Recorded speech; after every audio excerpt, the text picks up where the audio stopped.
ভাবলাম ছেলেকে নিয়ে সন্ধ্যাবেলা একটু ঘুরে আসি, একটু উদ্যানে গিয়ে ছেলেকে ঘোরানো হলো, আমারও একটু ঘোরা হলো। সেই ভেবে আমি ঘুরতে গেলাম না, ভুলটা করলাম। আমি যে কেন গেছিলাম সেটাই আমি বুঝতে পারলাম না। দেখো কি তাড়াহুড়া করে দৌড় যে দিচ্ছে ও, আমি ওকে ধরতেও পারছি না। আর ঢুকেই ও একটা গাড়ি কিনে নিল, গাড়িটা কিনেই একদম মানে ওই গাড়িটা ওখানেই চালানো শুরু করে দিল।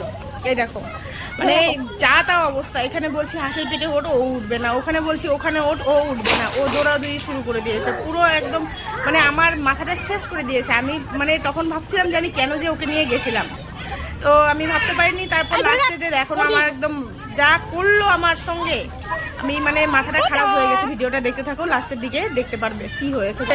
তো ধরার পরে ও আবার দেখি ও নামতে চায়, আবার ওর নিচে গাড়িটা আছে সেটারও চিন্তা যে গাড়িটা আমি নিচে রেখেছি, গাড়িটা যদি কেউ নিয়ে চলে যায়। আমি তো বললাম যে না বাবা, কেউ নিবে না, তুমি নিচে বসো, আমি যাই হোক। তারপর আমরা ওখান থেকে আস্তে আস্তে 8টা বেজে গেছে, বার বন্ধ হয়ে যায়। আস্তে আস্তে আমরা এখান থেকে বেরিয়ে আসছি।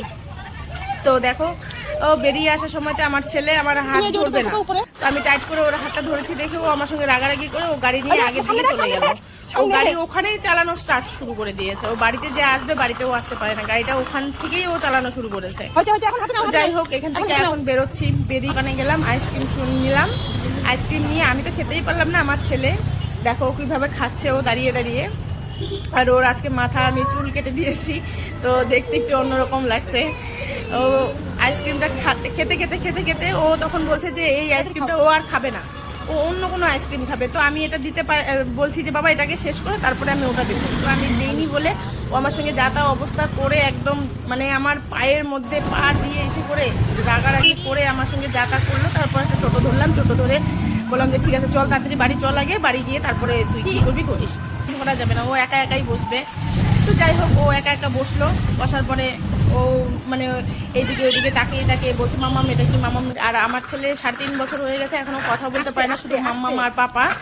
তো যাই হোক বাড়ির সামনে এসে নামলাম টোটো থেকে। নামার পরে যে গলিতে ঢোকার সময়তে ও একা মানে দৌড়ে দৌড়ে যাবে, দেখো পড়ে গেল গাড়ি চালাতে চালাতে। ও মানে রাস্তা শুরু থেকে গাড়ি চালিয়ে চালিয়ে বাড়ির দিকে ঢুকবে।